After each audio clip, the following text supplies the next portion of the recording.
These are the top 10 teams in the NFL going into week 1. At number 10, we have the Cowboys. Now, I know most people aren't even considering this team for the top 10 because of their lack of success in the playoffs. But to me, when you're a team that consistently, year after year, puts your team in position to win your division and at least make the playoffs, you're a very good team. And even though there's some things I don't like about this team, like their coaching staff and some of the decisions they made this offseason, until we're shown otherwise, this team should be in the top 10. At number 9, I have the Chicago Bears. You are out of it if you don't think this team's going to be good. Now, I'm not going as far as some people saying this team is Super Bowl bound, but if you look at the talent around this team, you know this team is going to be one of the better teams in the NFC. Like, some people are acting like all the Bears did this offseason was get Caleb Williams when they got Keenan Allen and Swift, who are very solid additions on this offense. And even though it was the preseason, we could pretty clearly see the arm talent that Caleb Williams had. This guy's going to be an elite quarterback. At number 8, we have the Packers. I think they're going to be very good. We all know the talent that this team has. I don't think they are Super Bowl bound like the media is trying to act like they are,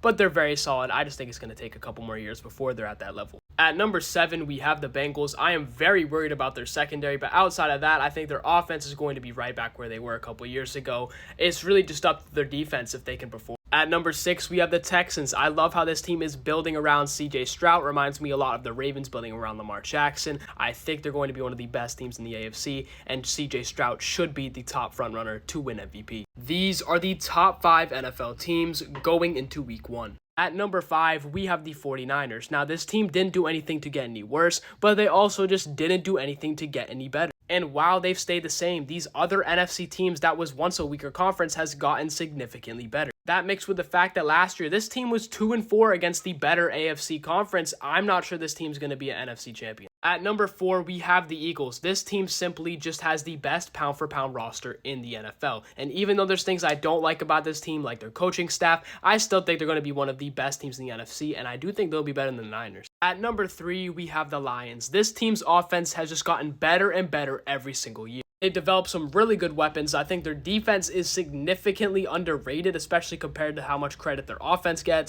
And to me, I like them more than the Eagles because I think their team has more chemistry and they're just better coached. At number 2, we have the Baltimore Ravens. I know some people think this team's going to be worse because they think their defense is going to be worse, but I don't understand how that can be possible when they did even lose a top 3 player on their defense. Yes, they did lose some players, but they have replacements for all of those, so I don't really see how they can get much worse on the defensive side of the ball. And even if you honestly think that their defense did get worse, their offense got better, which in my opinion would counter that anyway. But at number 1 is the Kansas City Chiefs. They'll be at number 1 until they're proven otherwise. And I apologize if I'm a little bland in this video. TikTok deleted it, so I had to redo this whole thing. So yeah, that was fun.